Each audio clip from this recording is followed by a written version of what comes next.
मेरे नाना जी अक्सर रात को चौपाल पर बैठकर पुरानी घटनाएं सुनाया करते थे।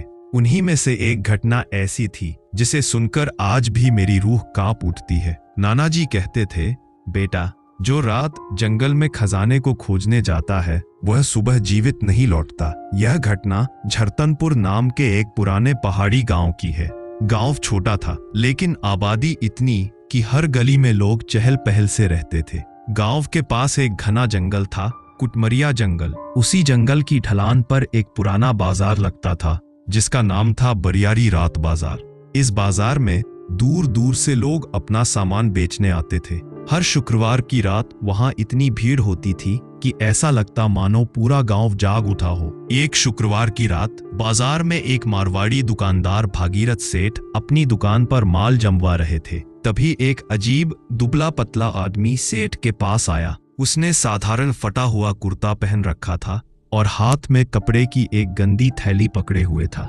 वह धीरे से बोला, सेठ जी, आपसे बहुत जरूरी काम था, बस एक बार मिल लीजिए। दुकान के लड़के ने उसे डांट दिया, अरे हट, सेठ जी बहुत व्यस्त हैं, शुक्रवार का दिन है, भीड़ देख नहीं रहे, किसी और दिन आना। अजनबी की आंखों में निराशा उतर आई। वह मुड़ने लगा, तभी सेठ की नजर उस पर पड़ी। सेठ ने आवाज दी, रुको, क्या बात है? अजनबी तुरंत सेठ के पैरों पर गिर गया। सेठ जी, ये चीज आपको दिखानी है, बस एक बार देख लीजिए, फिर मैं कभी सामने नहीं आऊंगा। सेठ ने गुस्से में कहा, अरे क्या है तेरे पास? अजनबी ने थैले की गांठ खोली। जैसे ही सेठ ने अंदर झांका, उनके होश उड़ गए। थैले में शुद्ध सोने से बनी ईंट चमक रही थी, करीब 1 किलो। सेठ उसे तुरंत दुकान के अंदर ले गए।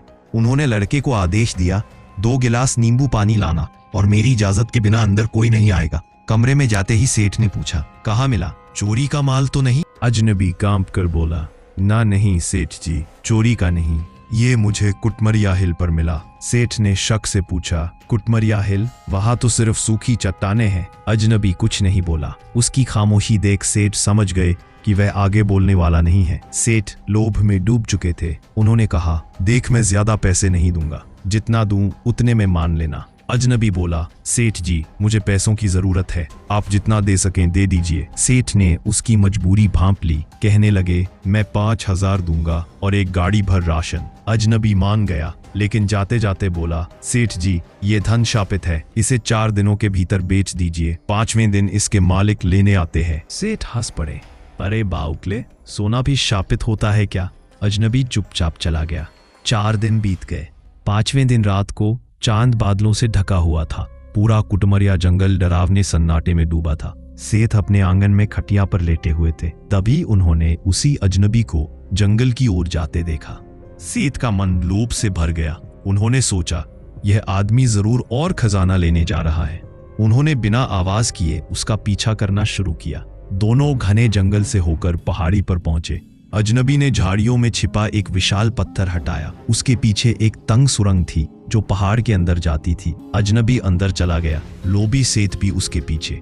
सुरंग इतनी अंधेरी थी कि हाथ को हाथ दिखाई नहीं देता, लेकिन जुगनुओं की हल्की रोशनी से रास्ता थोड़ा बहुत दिख रहा था। सीढ़ियां नीचे गहराई में जा रही थी। काफी देर बाद अजनबी एक चौड़े कक्ष में पहुंचा। वहां एक पुरानी मशाल पड़ी थी। अजनबी ने मशाल जलाई और कक्ष रोशनी से भर उठा। सेठ की आंखें फटी रह गईं। पूरा कक्ष सोने, गहनों और हीरों से भरा हुआ था, मानो किसी राजा का खजाना हो। लेकिन उसके बीचों बीच था एक काला शैतानी पुतला जिसके सामने एक हवन कुंड जल रहा था। अजनबी कुंड के सामने घुटने टेककर मंत्र पढ़ने लगा। अचानक हवन की आग काली पड़ गई और उससे निकली एक भयानक परछाई, बिल्कुल इंसान जैसी, लेकिन आंखें लाल अंगारों सी। वह गहरी आवाज में बोली, आज 5वां दिन है, मेरा बलिदान कहाँ है? मालिक, मैंने खजाना बेच दिया है। 4 दिन में बेचने को कहा था, चेतावनी भी दे दी है। शैतान की परछाई हंसी, अगर उसने नहीं बेचा तो आज रात उसकी मौत तय है। यह सुनते ही सेठ के पैरों तले जमीन खिसक गई। उसी पल अजनबी मुड़कर बोला, जो धन मेरा नहीं था वह आपका है मालिक। और शैतान ने अजनबी को वहीं भस्म कर दिया। सेठ चीख भी नहीं सके। अचानक सब अंधेरा हो गया। सेठ चीखते हुए उठ गए। वह अपने घर के आंगन में खटिया पर ही थे। उनके दिल में राहत की लहर दौड़ गई। ओह, यह सब सपना था। अभी तो रात के 12:05 हुए हैं। 6ठा दिन शुरू हो चुका है, मुझे तो कुछ नहीं हुआ। वह खुशी से नाचने लगे। लेकिन तभी उनकी बीवी की चीख सुनाई दी। सेठ अंदर भागे। उन्होंने देखा कि छत का पंखा टूटकर नीचे गिरा था और उनके इकलौते बेटे की मौके पर ही मौत हो चुकी थी। उसी वक्त घर के दीपक बुझने लगे। उनके चारों ओर अजीब सी ठंडी हवा घुमड़ने लगी। अगले कुछ दिनों में सेठ का व्यापार खत्म हो गया। बीवी और माता पिता भी एक एक करके गुजर गए। सेठ पागल हो गया। गांव में घूम घूम कर चिल्लाता, मैंने कुटमड़िया का शापित खजाना देखा था। वह सच था, सपना नहीं। लेकिन कोई उस पर विश्वास नहीं करता।